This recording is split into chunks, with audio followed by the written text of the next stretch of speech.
The Honorable Marcoleta? Thank you, Madam Chair.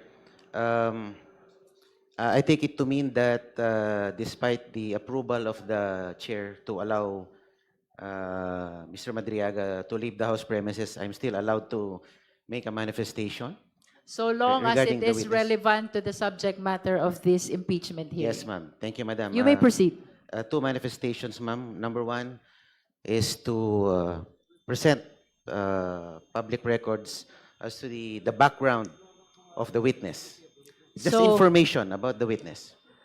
If that pertains to the credibility of resource person Ramil Madriaga, I will have to prevent you. With all due respect, Honorable Marcoleta. Not really about the credibility, ma'am, but about the character of the witness. The character and the identity credibility of are the one and the witness. same.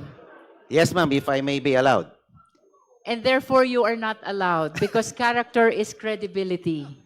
Ma'am, if I may clarify, prior to this hearing, I saw reports that you said that the purpose of this hearing is to test the credibility of Mr. Madriaga, but now we are now denying At least the with objective of respect this to the hearing. contents of the affidavit. Affidavit. So long as it is contained in the affidavit, then we are confined in the limitations of a clarificatory hearing. So ang manifestation, ma'am, should be confined only to the We can test the directive of the chair. credibility so long as it Okay, is ma'am. limited to the contents ma'am. of the affidavit. Then I will go to the second manifestation. Okay. This is also regarding the affidavit itself. Okay, you may proceed. Okay, ma'am. Thank you, ma'am.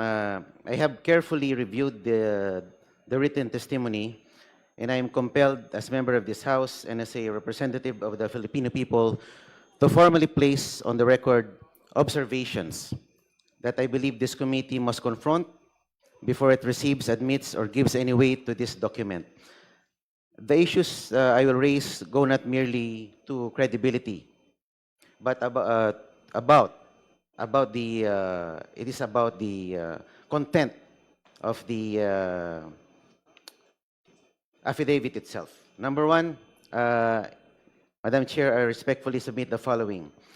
Number one, the testimony is entirely uncorroborated and rests solely on the word of a detained criminal suspect. You are touching on the credibility again. Ma'am, but And this please, is about the It has been amply discussed, Honorable Marcoleta, that even suspects are presumed innocent. Hindi pa po convicted si Ramil Madriaga, and he is entitled to that presumption. So let us refrain from making reference to the fact that he is detained in going against the contents of the affidavit. Ano lang po ang pwede kong sabihin, ma'am? Anything that is about, Ang that is nangyayari kasi contained dito, in the affidavit. Madam ang Chair. gusto lang pong mapakinggan dito kay kung ano lang naayon sa mga miyembro dito. Paano po yung mga posisyon naman na nasa kabila? You are making mention about the fact that he is a detainee because of your intention to question his credibility. As you have said, Ma'am, you want to if I may be tackle allowed his to finish the character. statement, it's Yes. just, the one I mentioned is just a title. I'm not even going to the body of my manifestation, ma'am. Ano, title pa lang po ang sinasabi ko. I'm being prevented All na right, from please speaking. proceed. Thank you, Madam Chair.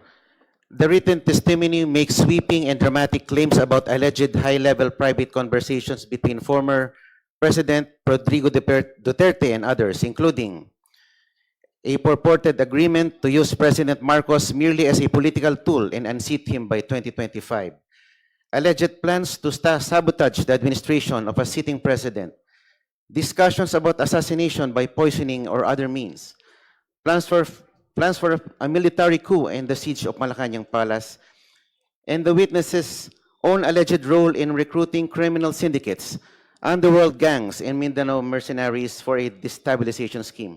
Madam Chairman, I ask this committee to carefully consider the following. Not a single one of these claims is supported by any document. any recording, any other named witness, or any contemporaneous written record of any kind. We are being asked to accept as evidence in a constitutional impeachment proceeding the bare and uncorroborated written recollections of a man Parliamentary inquiry, currently Madam Chair. detained for There's a kidnapping. parliamentary inquiry, for Honorable ransom. Marcoleta, if I may Parliamentary interrupt. inquiry, Madam Chair. Yes, what's the Madam parliamentary Chair, may I inquiry? know if member of this committee is allowed to make an observation? A manifestation, ma'am, is tantamount to an Honorable observation. Marcoleta, please allow the chair to answer. Non-members are allowed to manifest, but they cannot raise question, they cannot vote. Thank you, ma'am. If I may continue po. You may continue.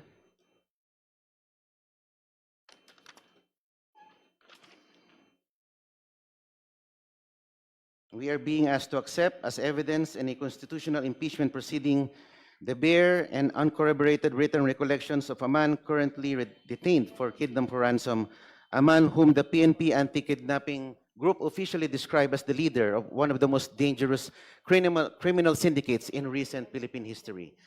The standard of evidence in an ordinary criminal case already demands corroboration of testimony from interested or compromised witnesses.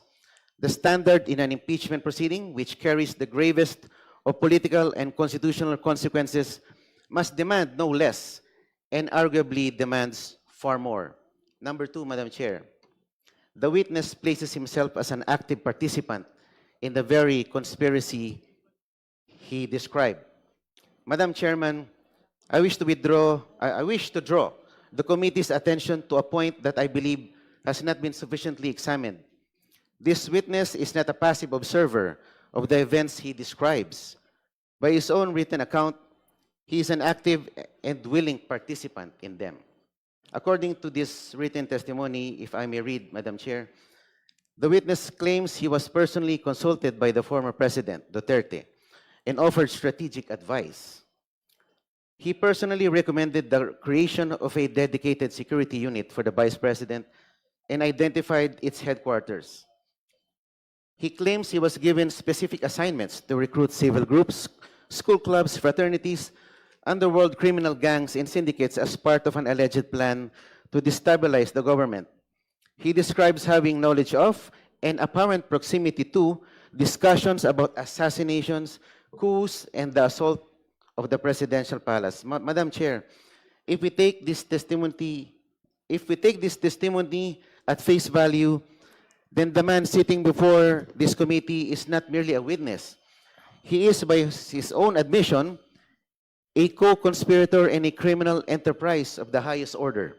He is a man who claims to have knowingly participated in plots that, if true, would constitute rebellion, sedition, and conspiracy to commit murder among the gravest crimes under Philippine law. This raises a question that this committee cannot in good conscience ignore. Why is this self-confessed co-conspirator being presented here as a credible witness, rather than being investigated and prosecuted for the crimes he himself admits to participating in? And more importantly, has this witness been offered any form of immunity, protection, or accommodation in exchange for this testimony? If so, this committee and the Filipino people have an absolute right to know.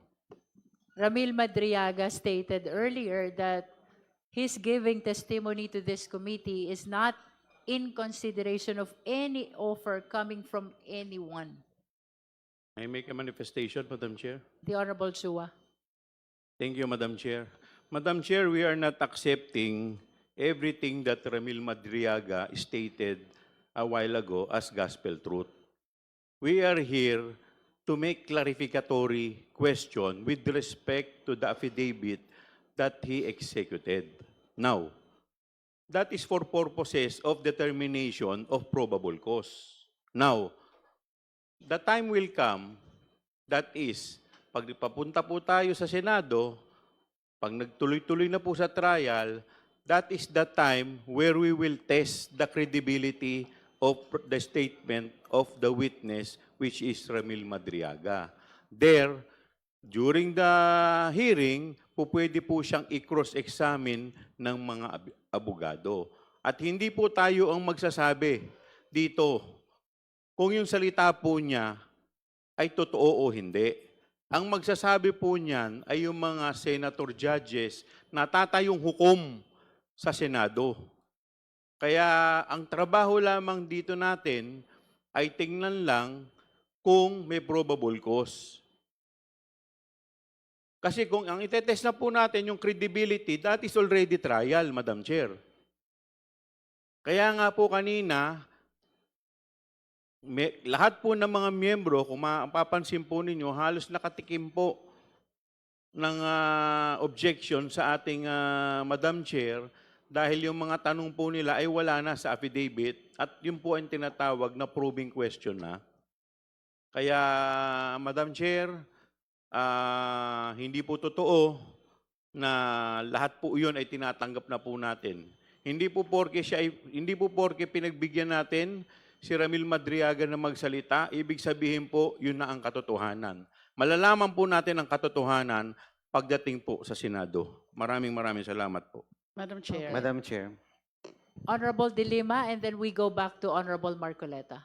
Gusto ko lang pong dagdagan yung sinabi ni Representative Chua. Ang parang pinakapunto po ni Representative Marcoleta is that kapag co-conspirator ka o kaya insider ka, may mga alam ka dahil kasama ka sa mga gumawa ng kung mga ano-ano, ay hindi ka nakapanipaniwala. May I again cite a jurisprudential rule, Napoles versus Sandigan Bayan, GR number 22416